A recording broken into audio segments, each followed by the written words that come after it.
اس ملک کی تاریخ 5000 سال پرانی ہے۔ اس ملک کی لڑکیاں بہت ہی حسین ہوتی ہیں، خوبصورت جسم، اگر ایک بار نظر پڑ جائے تو نظر ہٹانا ناممکن ہو جائے، اور ایرانی لڑکیاں اپنی اس خوبصورت جسم کا بھرپور فائدہ بھی اٹھاتی ہیں۔ یہ لڑکیاں چند دنوں کی شادی کیوں کرتی ہیں؟ اس ملک کے رسم و رواج کیا ہیں؟ اس ملک کے مشہور تاریخی مقام کون کون سے ہیں؟ اس ملک میں کیا کچھ کر سکتے ہیں اور کیا کچھ دیکھ سکتے ہیں؟ یہ سب کچھ بتائیں گے آج کی ویڈیو میں۔ ویڈیو بہت ہی دلچسپ ہونے والی ہے، چینل کو سبسکرائب کر لیں۔ تو چلیے ویڈیو کا آغاز کرتے ہیں۔ ایران، جسے آفیشلی طور پر اسلامک ریپبلک آف ایران کہا جاتا ہے، زمانہ قدیم میں اسے الفارس کے نام سے بھی جانا جاتا تھا۔ یاد رہے، موجودہ وقت میں اس کے ایک صوبے کا نام بھی فارس ہے۔ ایران دنیا کی قدیم ترین تہذیب کا حامل ہے۔ یہ مغربی ایشیا کا ایک خوبصورت ترین ملک ہے۔ یہاں کی تہذیبیں گزشتہ 1500 سالوں سے چلتی آ رہی ہیں۔ یہ ایشیا کا تیسرا سب سے قدیم تہذیب رکھنے والا ملک ہے۔ اگر بات کریں اس ملک کی آبادی کی تو 2025 کی مردم شماری کے مطابق 9 کروڑ 19 لاکھ لوگوں پر مشتمل ہے۔ آبادی کے لحاظ سے یہ دنیا میں 17ویں نمبر پر آتا ہے، اور اگر بات کی جائے اس ملک کے کل رقبے کی تو 16,48,195 مربع کلومیٹر ہے، اور رقبے کے لحاظ سے بھی یہ ملک 17ویں نمبر پہ آتا ہے۔ اور اگر بات کی جائے اس ملک کی سرحدوں کی، ایران کی سرحدیں شمال میں آرمینیا، آذربائیجان اور ترکمانستان، مشرق میں پاکستان اور افغانستان، اور مغرب میں ترکی اور عراق سے ملتی ہیں۔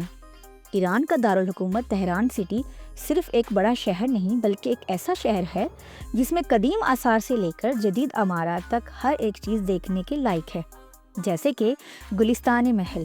یہ قاجار دور کا شاہی محل ہے جو یونیسکو کے عالمی ثقافتی ورثے میں شامل ہے۔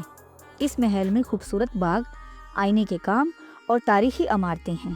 آزادی ٹاور تہران کا ایک مشہور لینڈ مارک ہے جو ایران کی 2500 سالہ تاریخ کی علامت ہے۔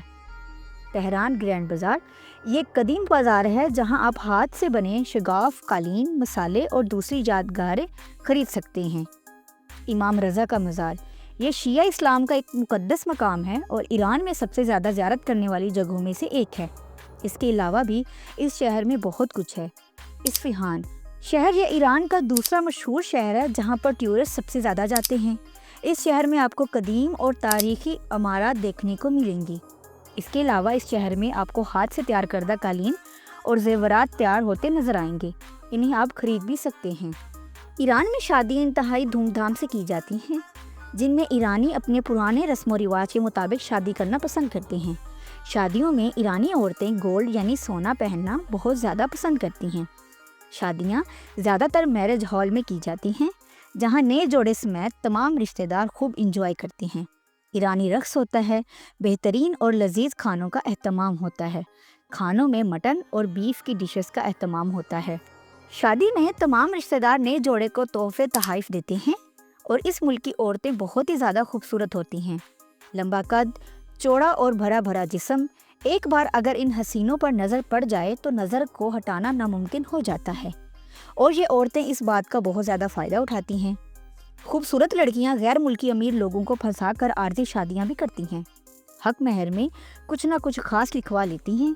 شادی کے چند دنوں بعد یا چند ماہ بعد خود سے ہی مسئلہ کھڑا کر کے زبردستی طلاق لے لیتی ہیں، جس کی وجہ سے حق مہر میں لکھا گیا تمام سامان اور جگہ لڑکی کی ملکیت بن جاتا ہے۔ اس طرح ایران کی خوبصورت لڑکیاں غیر ملکی امیر لوگوں کو پھنساتی ہیں اور ان کو اچھا خاصا لوٹتی ہیں۔ ناظرین، ایران میں بہت سی پاکستانی فیملیز بھی سیٹل ہیں جنہوں نے اپنا اچھا خاصا بزنس وہاں سیٹل کیا ہوا ہے، اور بہت سے پاکستانی مردوں نے ایرانی عورتوں کے ساتھ شادی کی ہوئی ہے۔ آپ کو بتاتی چلوں کہ ایران کے لوگ انتہائی خوش مزاج اور اچھے اخلاق کے مالک ہیں، غیر ملکی سیاحوں سے بہت اچھا برتاؤ کرتے ہیں۔ ایران کا جھنڈا 3 رنگوں پر مشتمل ہے، سبز، سفید اور لال پرچم کے درمیان میں اللہ لکھا گیا ہے۔ اس پرچم کو 29 جولائی 1980 کو بنایا گیا۔ ایران کا ایک خوبصورت اور انتہائی قدیم گاؤں جس کا نام کندوان ہے انتہائی مشہور ہے۔ یہ گاؤں دراصل ایک آتش فشاں ہوا کرتا تھا۔ یہاں گھر شہد کی مکھی کے چھتوں کی مانند ہے۔ یہ قدرتی فن تعمیر کی بہترین مثال ہے۔ غیر ملکی سیاح اسے دیکھنے ضرور آتے ہیں۔ اس ملک میں کلبز بھی موجود ہیں جہاں نوجوان لڑکے اور لڑکیاں شیشہ پیتے ہیں۔ ایران میں شراب پر پابندی ہے، لیکن ملک میں ہر سال کروڑوں لیٹر شراب بنائی جاتی ہے اور بیچی بھی جاتی ہے۔ ایرانی کھانوں کی اگر بات کی جائے تو یہ پاکستانی کھانوں سے کافی ملتے جلتے ہیں۔